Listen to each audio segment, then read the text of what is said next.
Have you ever been homesick before? The sensation of being far from home, of not belonging. Some people don't go through it. Yet, that's because they haven't met their threshold, their limit. Now, imagine that distance, but not measured in length, but in a vacuum.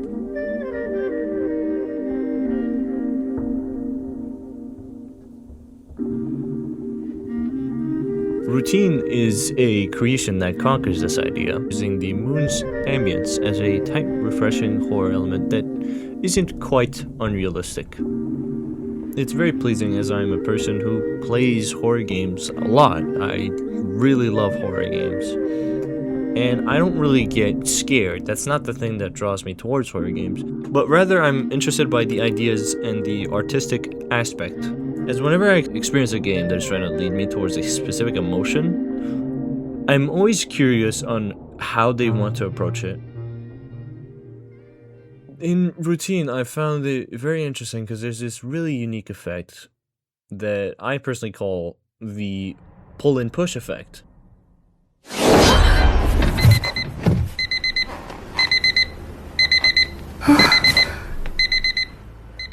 What games try to do is they immediately try to force you into a stressful scenario. They force you to try to learn everything on the spot.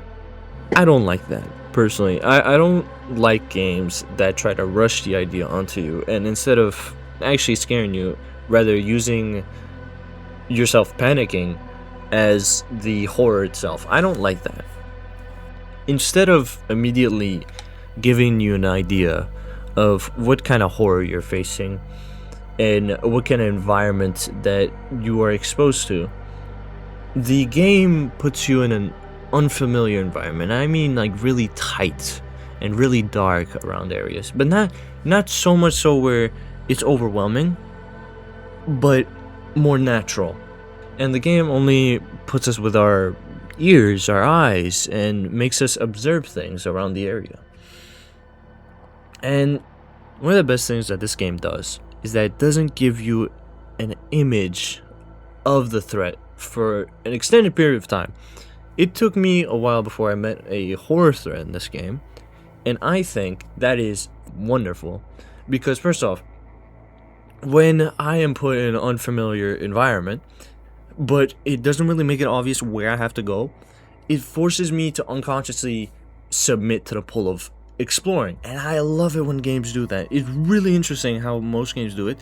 When you are stuck with only your senses, inspecting stuff and listening to your audio, you actually grow more anxious, but also way more reactive. What I mean is that you kind of flinch at every new detail that comes to you. You kind of have like that bit of hesitation that builds up in you.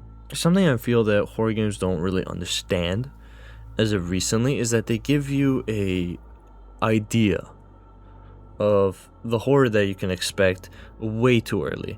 I hate that. I really hate that.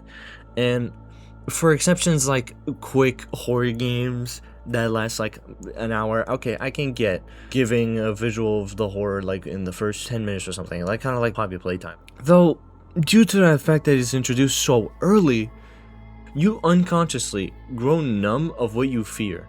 And rather than actually being scared, you usually tend to just toy with the threat, or at least that's what I do.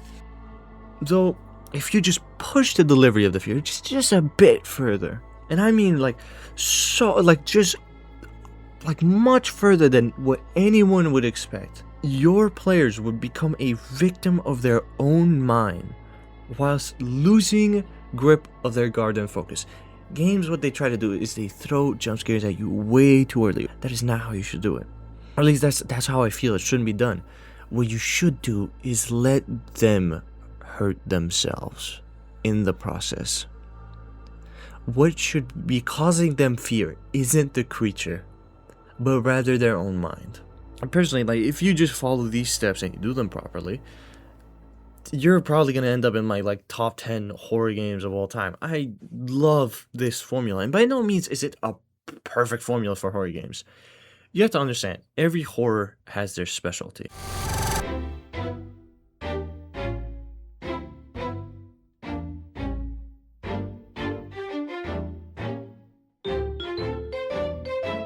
They have to, or they won't live.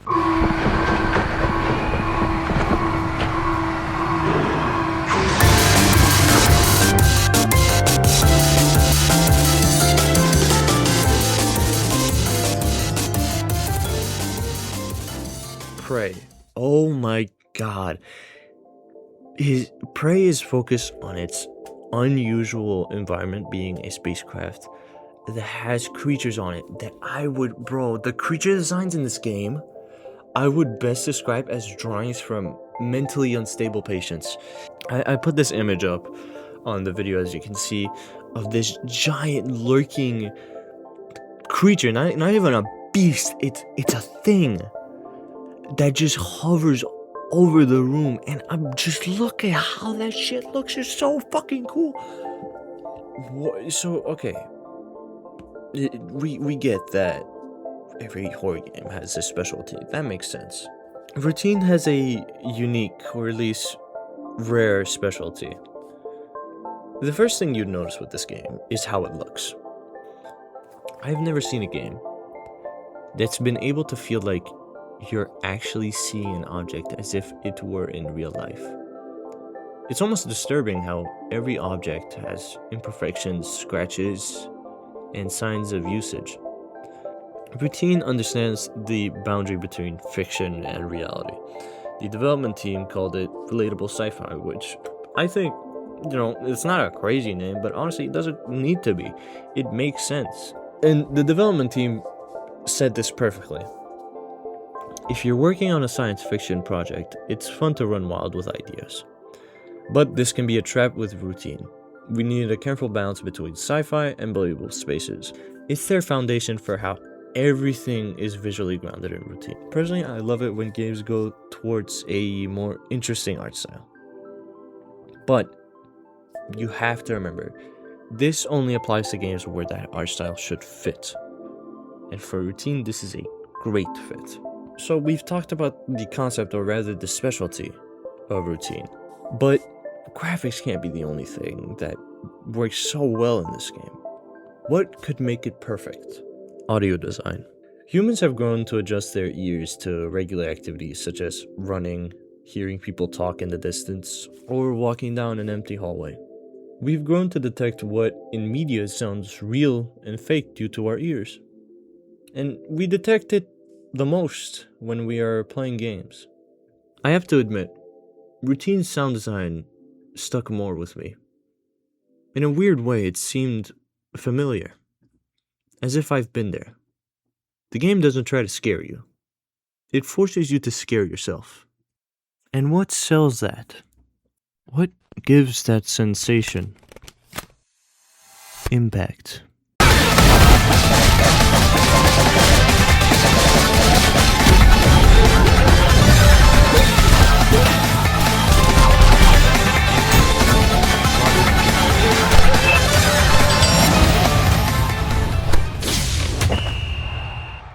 I've always wondered what sells the sensation of impact. And I find that in life, the best examples are visual ones. The media where I find impact is the most misunderstood is speed. Speed is seen as a condition rather than a confirmation.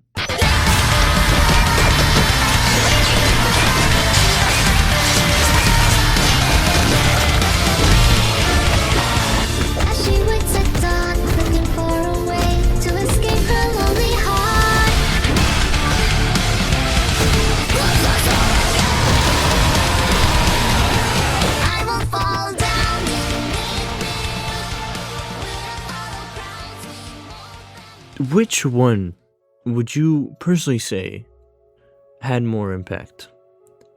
I'd personally say the second clip had more impact. But animation quality isn't the question.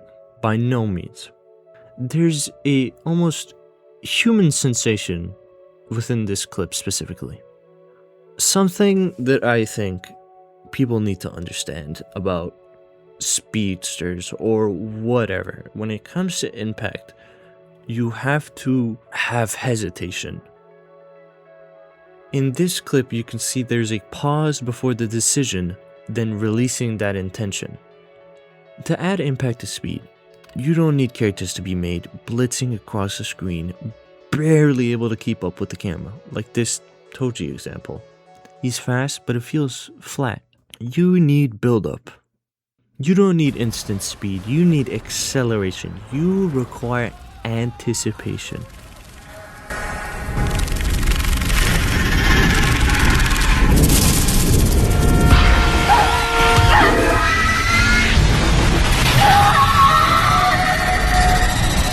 What does routine have anything to do with this?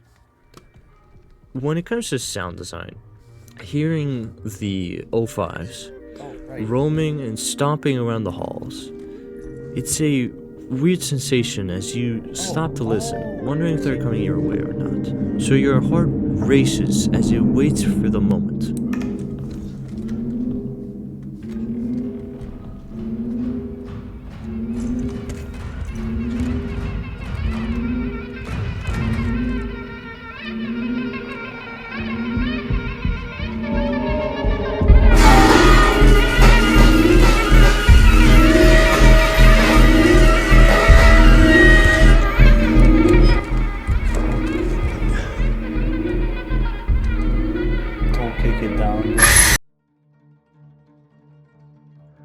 I found this little anticipation method of horror is quite enjoyable and perfect.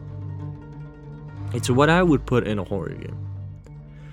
Everyone automatically expects a quick attacking horror element, or a slow yet terrifying one that haunts you down with the mere sight of you. I don't want that. I want the anticipation in between the fast-paced and slow burn. I want to feel the rush of not just running, but analyzing which path I should take whilst panicking. I want stabilized horror. I love the sensation of my heart pounding and being put on guard for survival. It gives a refreshing taste of life. So now you know what you can see, feel, hear in this experience. But what is routine truly to its core? Routine isn't about survival. It's about repetition. The same problems, the same fear, the same sounds. Repeats and repeats and repeats for hours and hours. Until something breaks. I'll leave you with this. A routine can make a person whole, or slowly destroy them.